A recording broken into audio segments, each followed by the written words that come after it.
All right, all right. It's Sara Waggle, astrologer and leadership coach here from Moon Astrology Tarot. This time for the moon in Libra. This is August 8th through the 10th, so towards the end of the week.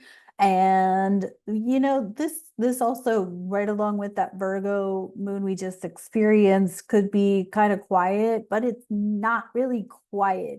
It's like there's no new transits to talk about, particularly. We have a crap ton building. And you may be feeling the energy of that depending on your sensitivity. Some people feel transits a week or two or a month out. Others don't notice them until it's front and center. So, because we have a lot building up that's going to be, it's still like 10 days away, but we're going to start feeling it for sure in the next like 5 days. So, we're going to start noticing something. And so, just be attentive to, if you're like, I don't know if this astrology stuff, I mean, if you don't believe, if you don't trust astrology, I don't know why you're watching me, but that's okay. I invite you, because what I will say is be attentive to what is coming up now heading into next week, because that'll kind of be your telltale signs of what's going to unfold. But I do feel like things could be a little tense with the moon passing the south node, opposing the north node. We've got these nodes in Libra and Aries. That's, it's just kind of inevitable that things are going to pop up with relationships, with partnerships, with coworkers, that sort of thing. And, really just encouraging you to find ways to process your emotions, to outlet your emotions, safe ways of expressing expressing your emotions. We also could still be in that info overload. We cannot ignore Mars and Jupiter in Gemini. We can't ignore Neptune at 29 Pisces, and Mercury in retrograde, getting ready to head back into Leo. And so, we have a lot happening, but it's kind of like there's nothing particularly new. So again, strongly encourage, Libra is an air sign, it's intellect.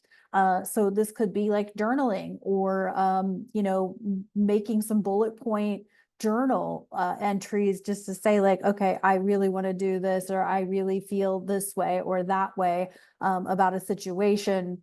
And then giving yourself that time to just kind of intellectually process the situation, or, again, you may not come up with a conclusion right now, and it may be a hurry up and wait situation of, hang and tie until, the next layer of the situation unfolds and comes out into the open. Things like that. I know there's a lot of situations where we might all have a lot of question marks, or we might all be like, what the fuck is going on? But it really is kind of this week was really like a chill week, comparably speaking to, but it's also like Mercury's in retrograde. So we could be dealing with tech issues, and Venus is in Virgo where she's not exactly happy in. And so, there could be some reflection points about money and relationships and tech and all of these things. And so, this is the retrogrades, right? We have Pluto and Saturn and Neptune and Chiron and Mercury all in retrograde.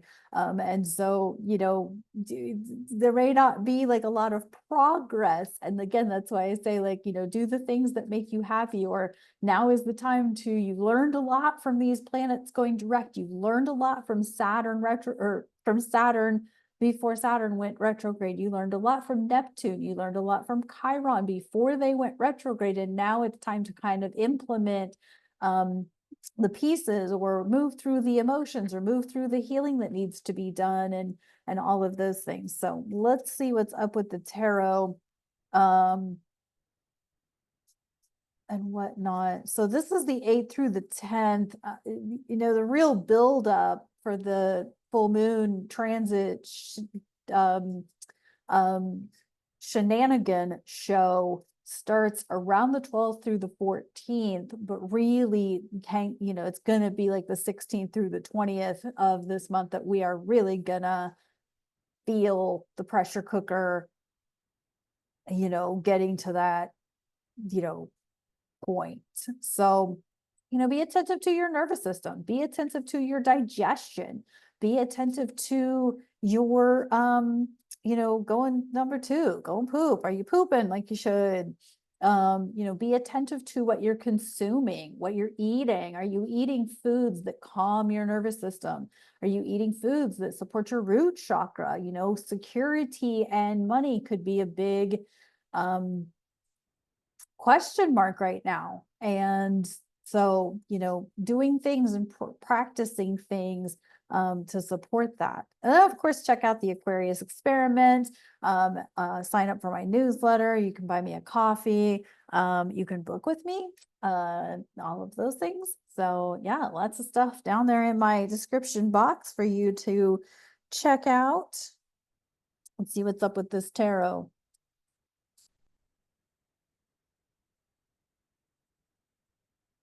Okay, we got strength in reverse. This is Lieutenant Worf in reverse. So we're not feeling our strongest right now.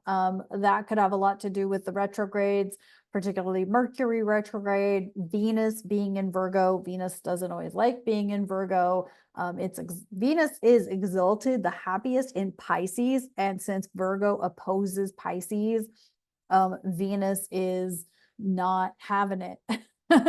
with being in Virgo, but she ain't gonna be here very long. However, it is an opportunity to kind of reflect and think, but you may not feel your strongest right now.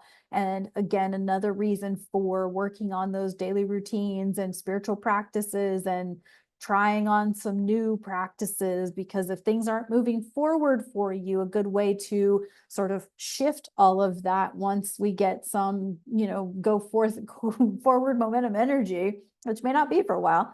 But once we get some forward momentum energy, then you'll have your routine together so that you can add new things into your routine. And that really takes practice, right?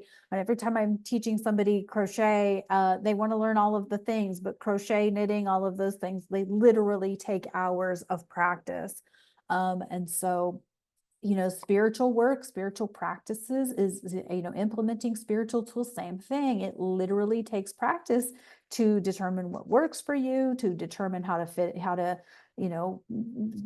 evolve it into your routine, all of those things. Let's see what's up with the angels and ancestors. Of course, there's the Leo season, sun and rising signs video linked below, along with my practical tools for 2024, which I'm sort of revamping in the Aquarius experiment, but it's still available for you if you need to get supported that way. All right, we got the Fire Guardian.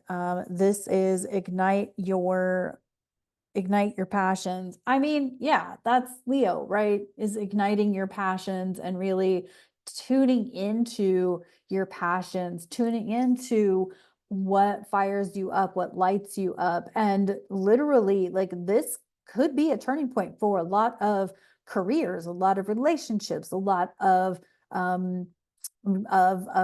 housing situations. Is like, you know what, I just don't fucking care anymore. It doesn't light me up. I don't care. I'm not interested in that anymore. I don't care about your drama. I don't care about your victim story. I love you, but honey, I got to go do this thing. I got to go do what lights me up. And again, that self-discovery, taking that time for journaling and meditation to really hone in on, or zero in on, or laser in on what lights you up, what makes you feel good, what makes you feel sensual, in what you're doing on a daily basis. Like, what is the thing? What's the thing that if let's do it this way, because I'm a single girl and I don't know how many y'all out there are single, but that's okay. I'm a single girl and y'all have been single at some point in your life. But like, what is the thing that you want to do, or that you would do? And this is where journaling, meditation, and just self-discovery work comes in. But what is the thing that you'll put your favorite guy or your favorite gal, like the one you're crushing on, the one you're infatuated with? You're like, oh my God, I love talking to her. I love talking to him. He's so amazing. I mean, we could talk for hours and blah, blah, blah. What is the thing that you'll say, I'm busy? I'm sorry, I'm busy. I have to do this thing. And if he is your guy or he is your girl, he's gonna be like, all right, talk to you later. Just checking in. He does not need you urgently. And nobody needs you that urgently for that, seriously. But my point, I think you get my point though. If you are infatuated, if you are crushing hard on a new person, what's the thing that you'll tell your person? I'm sorry, I have other thing. I need to do this work. And if they really care for you, actually, that's a good test of do they care for you? Because if they don't, they're going to be like, well, no, I need you to talk to me right now. But if they support you and they care for you, they're going to be like, all right, go do your thing. I'll talk to you later. You know? So, fire guardian, ignite your passion. Let everybody know that this is your thing, right? That this is the thing that you love, that you're passionate about. All right, so all the links below, check them out for, if you will. Grab me a like, grab me a comment, share these videos if you love them. Share the Aquarius experiment videos if you are loving those. And I will talk to you on the next video. Bye.